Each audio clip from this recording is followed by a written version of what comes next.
Hi, welcome to Skills-Based Health Education 101, an overview. I'm Holly Alperin, pronouns she, her, and I'm a clinical assistant professor at the University of New Hampshire. You can find me at my Twitter handle at Holly Alperin or through one of the two email addresses below. I'm excited to be here to talk to you a little bit about a skills-based approach to health education and to ground you in these terms of what we mean when we actually say skills-based health education. So in our time together, that's what I'm going to discuss. As you enter or as you go through this presentation, and even before we get started, I want you to take a moment to look over this feeling wheel. And for your own self, thinking about your learning right now, how are you feeling? Take a moment.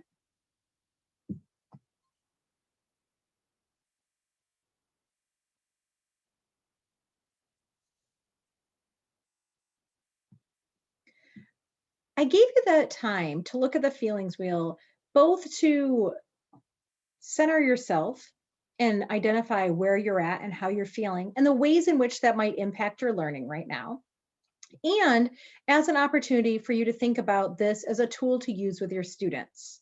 So you may have seen the feelings wheel before. You may do other sorts or similar types of activities, and maybe it's related to emotional regulation or social emotional competencies, right? Either way, or for whatever reason, the idea of allowing students the time and the space to check in with themselves prior to their learning experience can be really powerful. And the reason it's powerful is because we know that learning happens and we're able to take in new learning and ultimately use that learning when we're in a space and a mindset that is primed and ready for learning. One of the ways we can become primed and ready for learning is by understanding what's going on with us emotionally that may be supporting or hindering our ability to learn in that moment. I also want to take a moment before we dive into any other material to give a land acknowledgement. I want to acknowledge the land of the peoples that I am on here in New Hampshire, which are the Abenaki, Pentucket, Wabanaki Confederacy, Pennacook, and Pawtucket. So where I am located in southern New Hampshire, these are the people and whose lands that I occupy. I also encourage you to think about and to research and find out the lands of the Native people that you inhabit in your home space. So wherever you are in North Dakota right now, I encourage you to dig in and dive in and learn a little bit more about the people. What are the objectives for this presentation? Two primary. The first is to identify reasons to implement health education through a skills-based approach. So why are we doing this? Why is it important? And how is this changing the face of health education? The second objective is to describe key components to implementing a skills-based approach. We're going to go through and discuss what are some of the primary underpinnings of the approach and how this approach came to be. So let's start with the definition.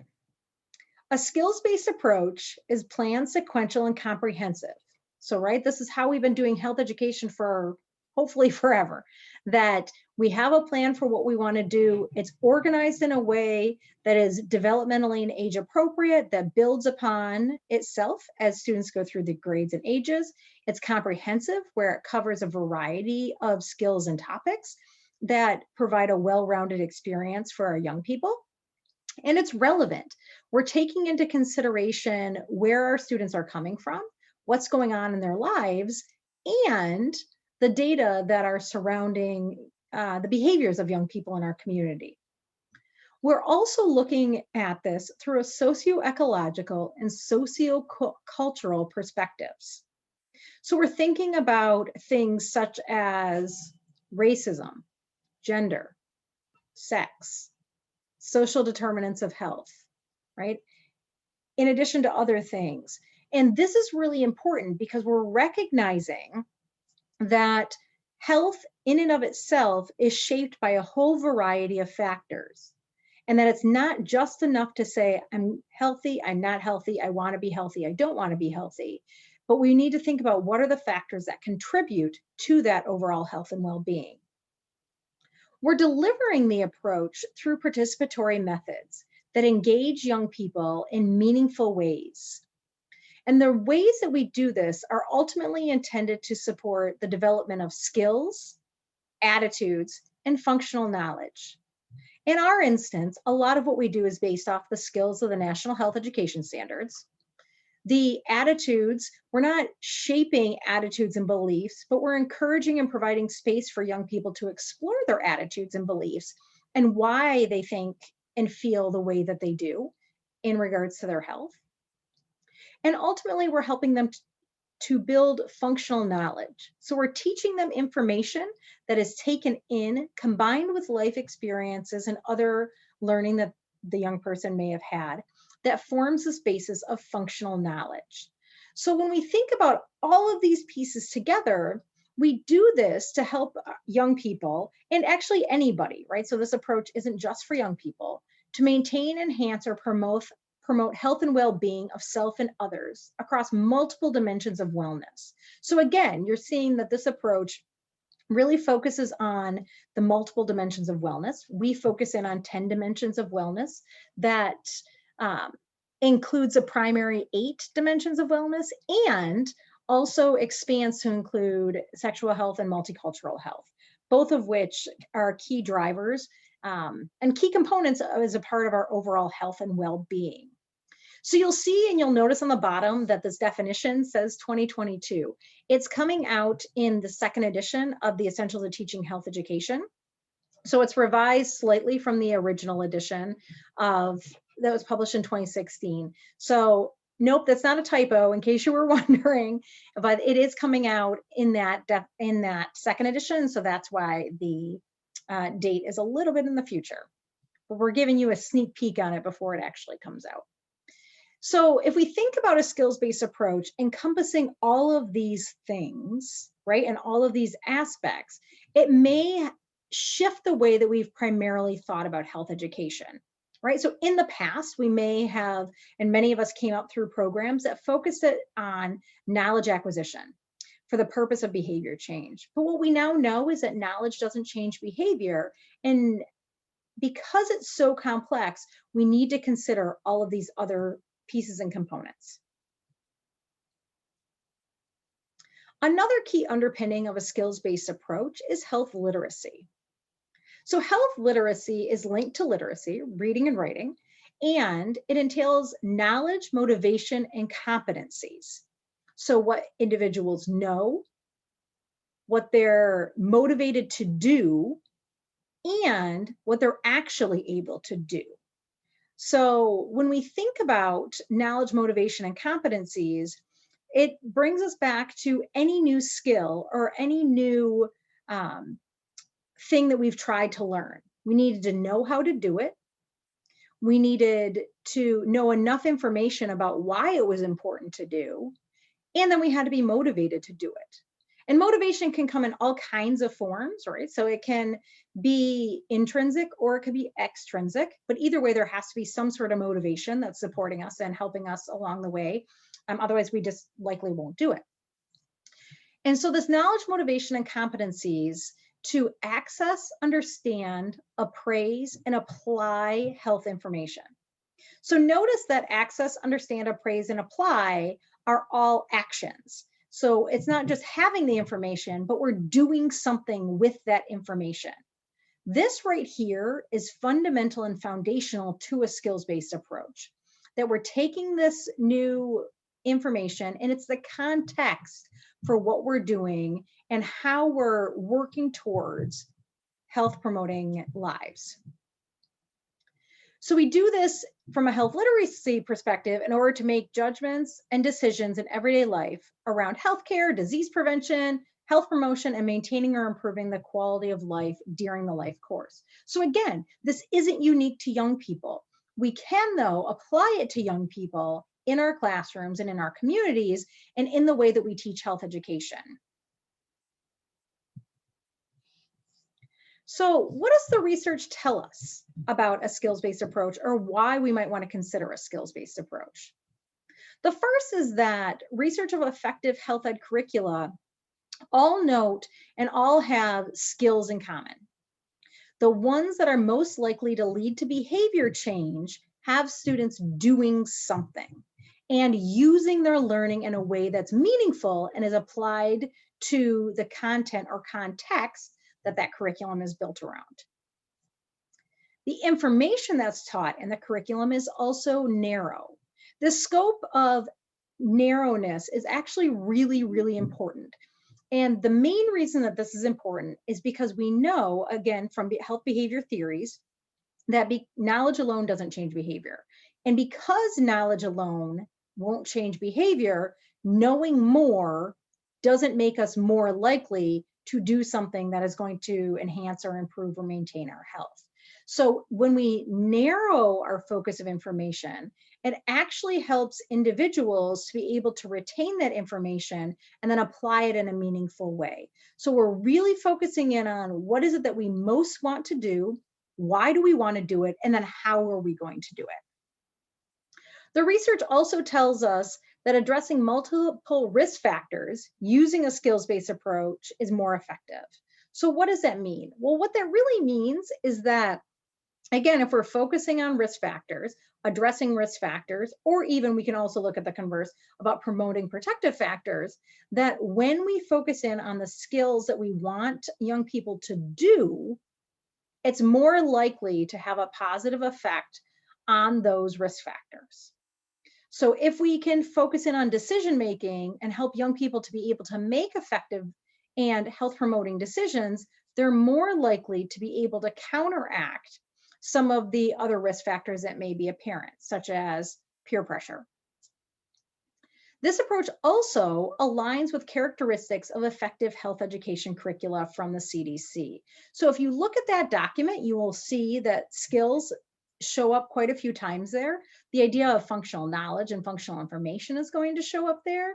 Having planned and sequential curriculum is going to show up there as well. So there's quite a few places that there are overlap. So from the outset, a skills-based approach is not only important, but it actually is highly supported by research.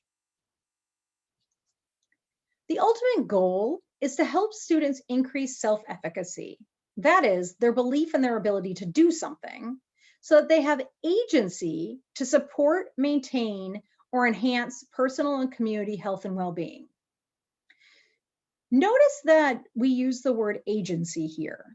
So agency is really important because it's focusing on the individual going from self-efficacy, believing the ability to do it, to then having the ability to do it, and then using their will to make it happen. We intentionally don't use the word empowerment. In fact, I'd encourage you to start to move away from the word empowerment. And the reason is that when we talk about empowerment, we talk about either giving power or taking away power. That's the implication there, right? Is that we're empowering you to do something. We are giving you power so that you can do that. Rather, I'd want young people to develop agency so that it's within them.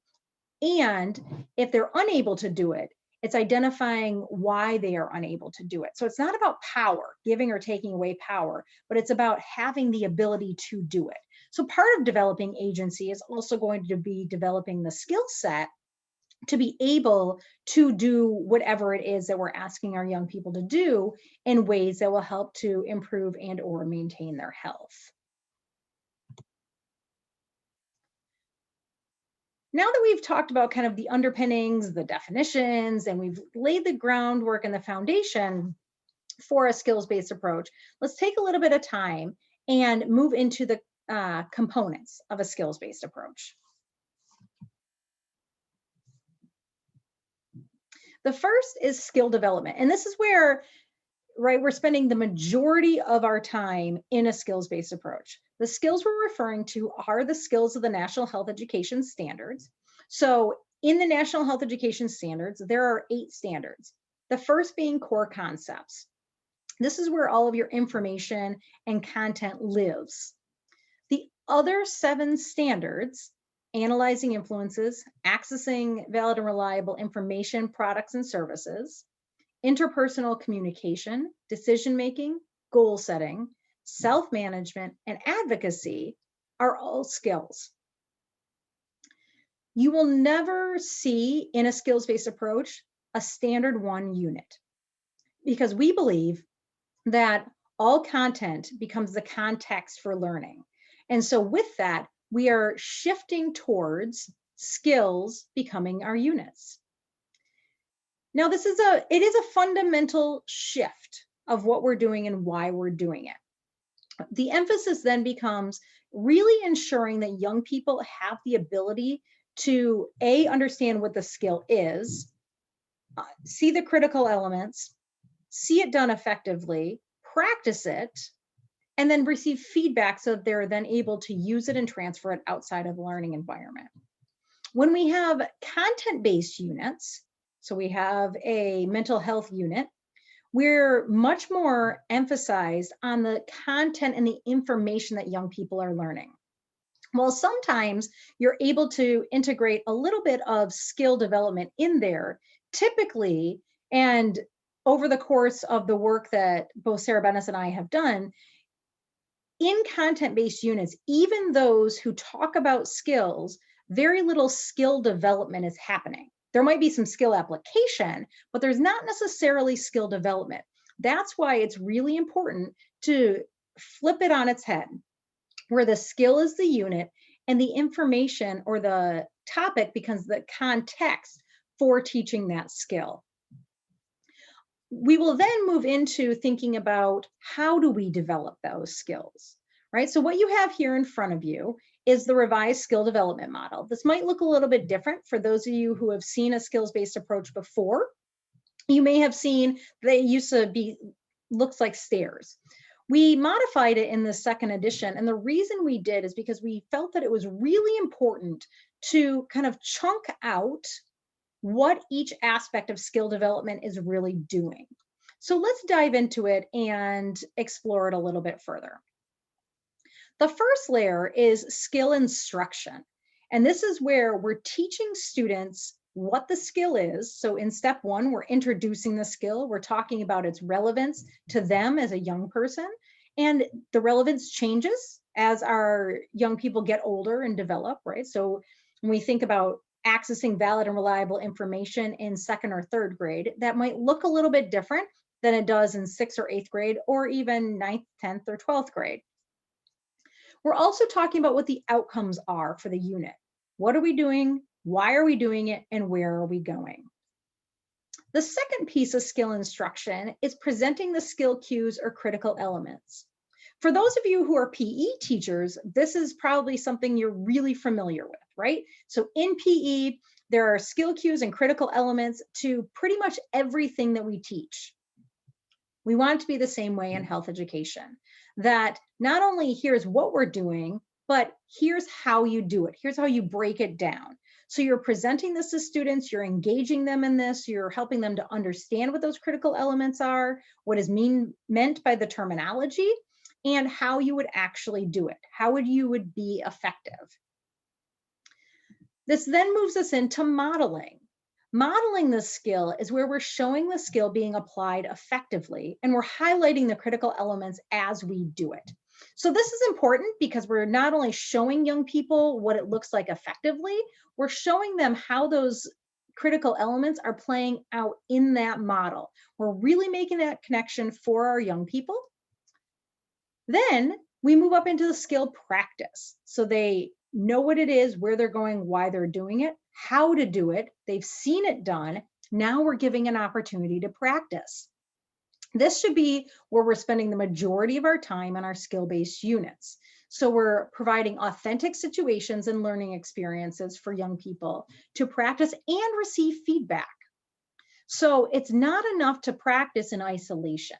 We need to give our students feedback while they're practicing so that they are then able to take that feedback, internalize it, and apply it to that skill practice in another time and space. The third layer is skill performance. So we've given our young people time to practice, we've given them feedback, and now this is where assessments will come into play. We're talking about performance-based assessments. So similarly, we're not going to be giving paper pencil tests that are going to test knowledge. We want to see if our students can actually do what it is that they've been practicing. We want to reinforce real life application.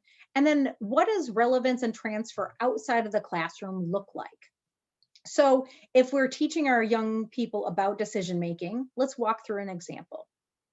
We've introduced the skill of decision making and the steps of decision making. What are those critical elements? We use the DECIDE model that we put together. And so in that DECIDE model, we're making sure students understand what each of the pieces are, the identifying the decision, evaluating potential options, right?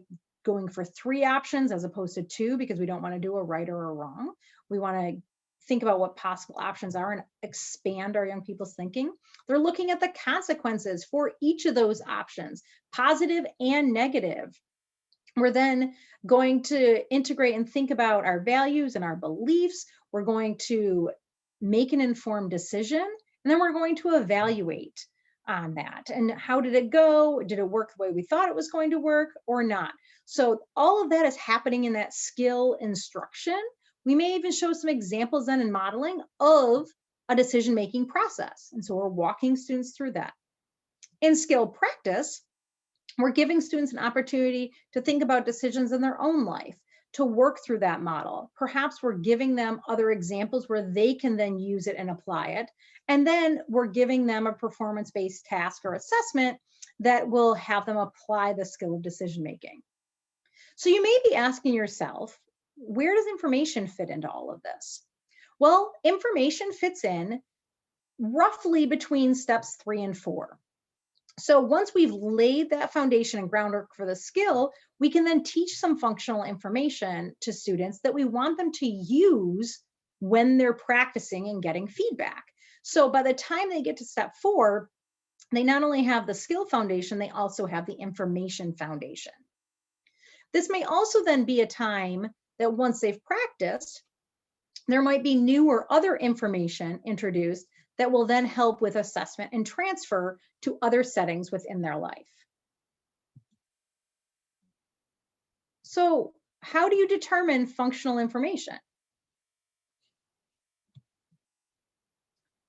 If we look at this graphic, keeping in mind that our everything that we do is going to be kind of encompassed by the socio-ecological and the sociocultural perspectives, excuse me, that's going to frame our work. Skill development is where we're going to spend the most of our time and is the biggest piece of this puzzle. We're going to do it through participatory methods. And then functional information, again, is the context for development. We determine functional information when we think about what's going on with our young people. We may have anecdotal evidence. We may have more formalized evidence. So maybe it is from data from our youth risk behavior surveys or youth health surveys. It might be from community resources, school health professionals, absentee data, police data, any other adolescent youth data that you've been able to collect to help you better understand what's going on in the lives of young people. And I would say one other really important place would be to ask the young people, what do they see as important in their lives? Again, the beauty of a skills-based approach is recognizing and understanding that we won't be able to give all of the information to a young person that they might need. And even though as health educators, we really want to do that, we want to hold on to that, we have to recognize that even if we give it to them, doesn't necessarily mean that they'll be able to use it, right? It might be too much too soon or in that given time and space, and so they're unable to use that information. Instead, we want to set them up with the ability to find information from valid and reliable and reputable sources so that when they leave our classroom, they're able to find it. Now, as I noted, their information is important in the sense that it is the context for skill development. So if I were to go back here to the skill development model, right, in order to practice in authentic and meaningful ways, we need to have enough information about something to really apply and use it, right? However, too much isn't necessarily better. And again, I bring us back to health behavior theories that none of them say that knowledge alone will change behavior. Knowledge is always going to be a piece of what is necessary for health behavior change. Never in and of itself will it be enough. The next level that we look at is participatory methods. Similar to how we don't want busy, happy, good in our physical education classes, we don't want that in health education either. Rather, we want to recognize how we learn as humans, right? We learn through observation, modeling, and social interaction. And this observation, modeling, and social interaction are all ways that we can integrate into our classrooms. Observing, seeing other people or other opportunities where skill development is happening, watching others to perform a task. Now, while we want to model our skills being done effectively, learning can happen from seeing mistakes, right? However, before we go to that level, we want to make sure that our young people know what it is to look for. And so we always want to start off by having observation of effective practice. The next being modeling. Again, providing an example of the skill steps being applied in an appropriate way. And then social interaction. We want our young people to be working with others in order to learn new and novel information and skills. How do we do this? How do we work together? If we keep, there's the old adage, you keep doing what you're doing, you'll keep getting what you're getting. And the reason is because while we can eventually evolve in some way, shape, or form, if we keep doing it ourselves, it takes a lot longer and it's far less effective in actual learning and solidifying new learning. And so we want to keep in mind any participatory methods that we're using in the classroom are an opportunity for our young people to talk and explore and to work together in ways that help them to develop the skill and to acquire new information and learning. So let's talk about a little bit of learning theory behind some of this. Why are participatory methods in this way so important? Because student-centered learning that's culturally responsive and sustaining is most effective. It's where young people are most likely to learn and retain new information, new skills. They're more likely to transfer it outside of the classroom. So that idea of retention and deeper learning, there's better understanding of what they've learned and why they're doing it. So again, going back to an example related to analyzing influences. If our young people are able to analyze influences of their peers and culture, right, on something, say, as body image, then once they're able to do that, we can help them to understand that they can also think about peers and cultural influences on food choices or on their sexual health behaviors. So we're really supporting this idea of transfer and deeper learning. We want to provide multiple contexts for young people to not only learn information, but to apply that information. So again, going back to the example in the beginning about a content-based unit versus a skills-based unit. So in a content-based unit, you have one set of information. So you have a topic. You may be trying to even put multiple skills underneath there. Again, this is problematic because we haven't worked through skill development. We are kind of jumping straight ahead to skill application and multiple different skills that don't necessarily connect with one another. And if we're talking about true transfer, what we want to transfer is not the information, we want to transfer the skills. So we want the skills to be able to be done in different settings and with different information and in different experiences. So in order to do that, we develop the skill and then give our young people opportunities to see that transfer happening. The adolescent brain is hardwired in a way that can transfer information, but it doesn't do so easily or without prompting. So for example, if you learn the skill of decision-making related to sexual health, you as the teacher can say to your students, now remember, when we talked about decision-making related to sexual health, I'd like you now to think about decision-making related to vaping or alcohol and other drugs. And you can have them work through a decision-making process. Now you've created an opportunity for those young people to be able to use that same skill in a different context. You've just deepened the learning and made the likelihood of retention even greater. We also, and this is the kind of the final piece here, is that students develop skills that can support critical inquiry and social change. We want our young people to be engaged members and thoughtful members of society. We want them to understand what's going on in their community and in their country and even globally. We want them to recognize what their role is in creating change and making change happen. It might be that there are some things that are moving along fantastically, right?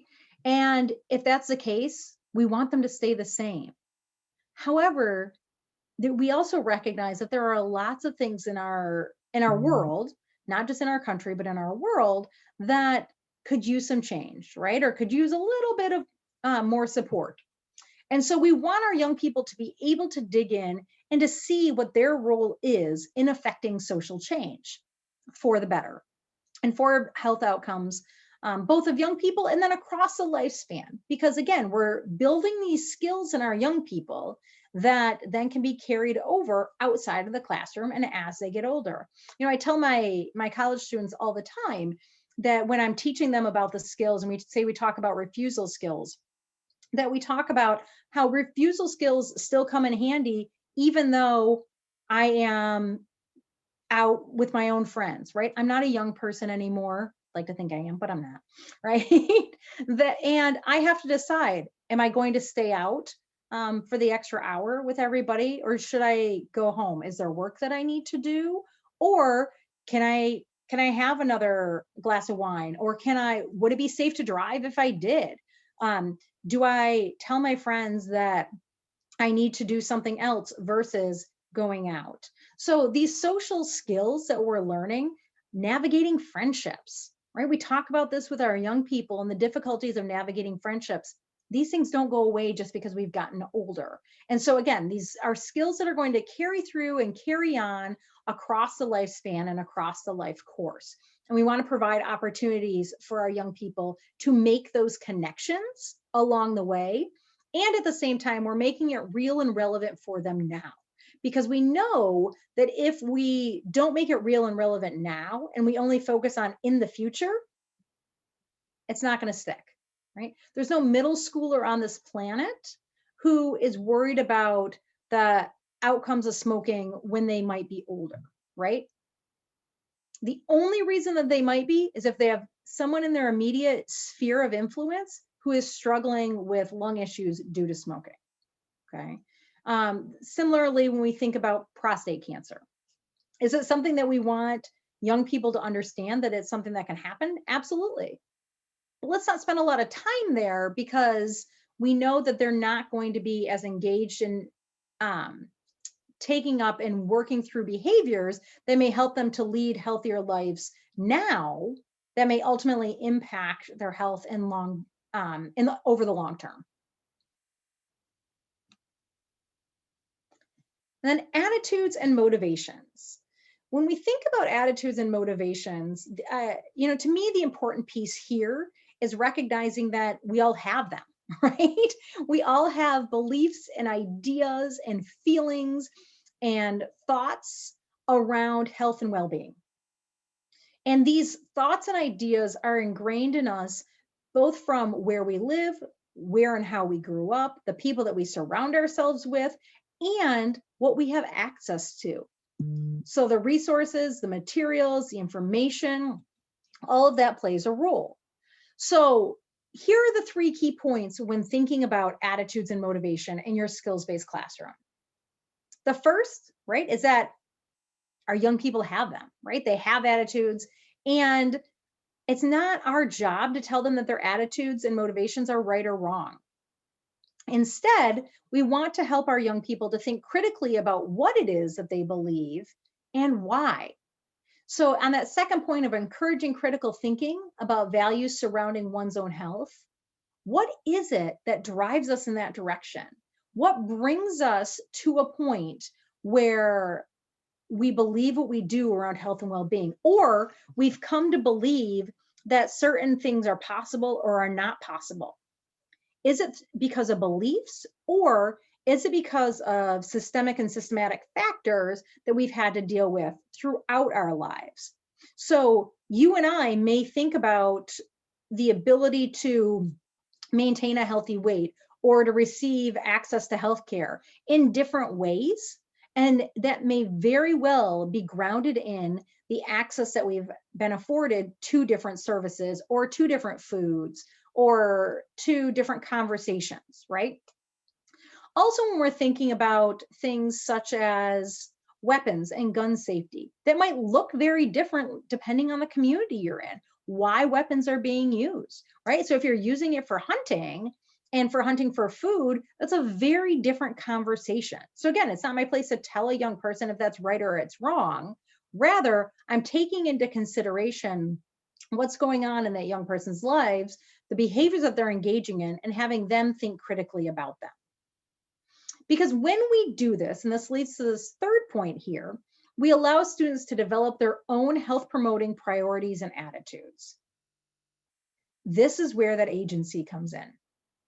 They're owning it, right? So they've developed their self-efficacy, their belief in their ability to do it, and now they're developing the agency to use these health promoting priorities and attitudes in what they do, right? So in the behaviors that they display, in the behaviors that they are involved in. So, all of this combined is really complex. It's not single-sided, and it's in fact so multifaceted that as educators, we have a really unique opportunity to meet each student where they're at by giving them the space to work through a skills-based curriculum.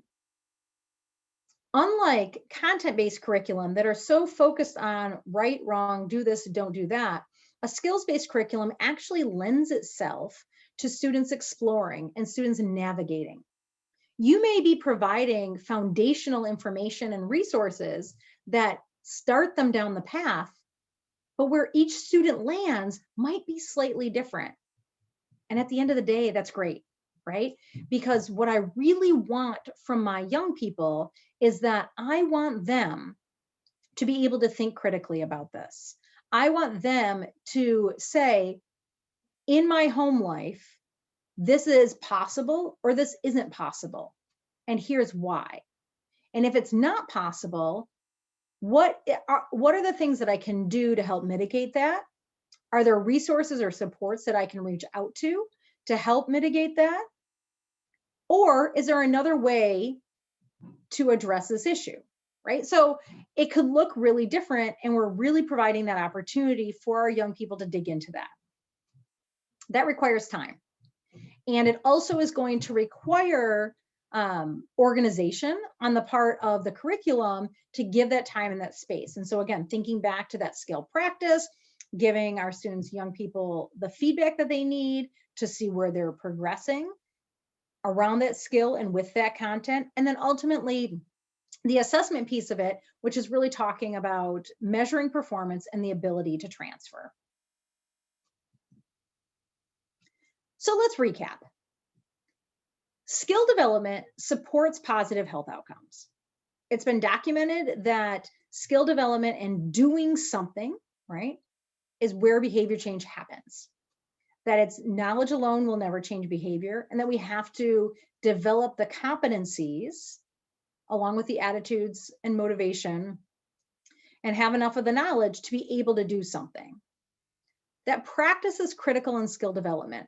Similar to the PE classroom, we would never stand up in front of a class, explain how to do a new skill, hitting, throwing, striking, whatever it is, right? Tell students how to do it, maybe even give a demonstration of how to do it, and then look at students and say, okay, now you all should have mastered that because I just told you and I showed you. So go, all right, I can probably assess you all now, right? We'd never do that in PE because we know that that's just not how we learn, right? we need time to practice, and we need time to fail, and we need time to get feedback and figure out what we're doing wrong, and to try again and try again and try again. Same is true with health education skills and concepts. We're really working on individuals developing that self-efficacy to be able to believe in their ability to do something, because one thing that does have a direct connection to behavior change is self-efficacy.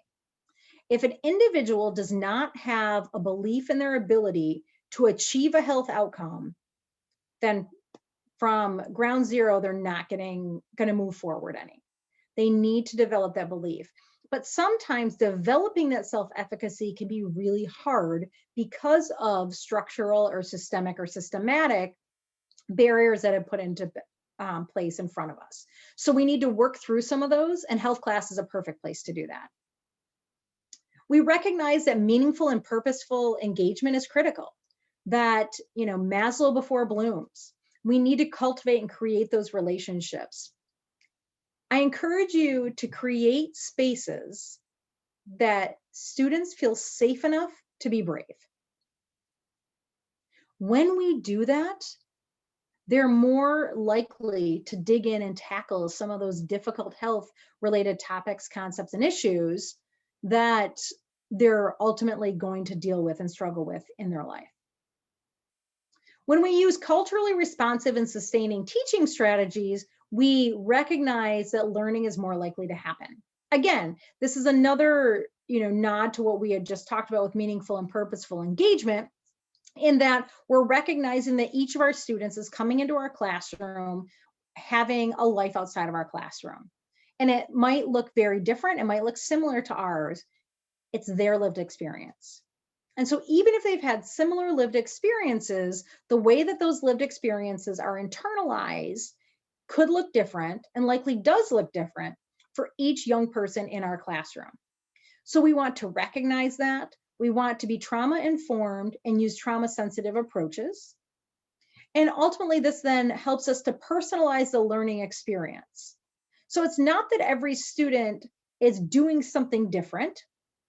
You might have some options where young people can do that. But the learning experience becomes personalized because each young person can see themselves as a part of that learning. They can see that their ideas and their views and their concepts are all valued, and they get the opportunity to apply it to their lives. So for example, what does this look like? This looks like if you give a scenario and you ask a young person to imagine that Holly has to make this choice, or imagine that Holly's looking for information about a topic. And you ask them, what should Holly do? The response will look very different than if you say, imagine you're Holly. What would you do? It's a small but really important shift. And the reason it's important is because I've just taken it from encouraging them to think about what someone else should do or might do to what would I do in this circumstance or this situation. And once we make that shift, answers change. Responses become either more thoughtful, or sometimes they become more surface because it's harder to think about. So we need to challenge and encourage our young people to think about what that means for them individually. But they can't do that if they don't feel safe enough to be brave. And then ultimately promoting the development of agency. As I've talked about quite a few times throughout this presentation, right? That agency really is moving our young people forward, that they become the drivers of their ship in making this all happen. So that is the basics of a skills-based approach. And as Albert Einstein said, learning is an experience. Everything else, just information. So as you think about your skills-based curriculum or making the transition to a skills-based curriculum, there is likely more work that needs to be done. that what needs to happen is you need to first evaluate what it is you're teaching, why you're teaching, and how you're teaching. Where does the emphasis lie? And if right now the emphasis is on knowledge acquisition, I encourage you to think about what that might look like if the emphasis was on skill development with knowledge, with information use as a supporting context. Thank you for spending time with me today. Again, here's an email address, my Twitter handle, also Sarah Bennis's Twitter handle. If you have questions and want to reach out, please feel free to. And you can also find us at our website and at the Skills-Based Health Education blog that we have. And there's some articles on both of those that provide more information about how to transition to a skills-based approach. I recognize that this presentation was really focused on what is it and why should we do it? And that many of you might now be saying, ooh, okay, I get it, I understand it, but how do I do it? So if you go to the lighthousehealthconsulting.com website, you'll be able to find more information about the how-tos, along with other resources that can support you in doing that. There are fantastic skills-based health educators who are on Twitter. And so even using the hashtag skills-based health ed, typing that on into Twitter, you're going to find a lot of really good folks who are doing some really cool stuff in the classroom. And I encourage you to check it out. So thanks for being here. Please don't hesitate to reach out. We do genuinely mean that we're interested in hearing from you and helping you to work through this. And I hope that you have a great afternoon. Take care.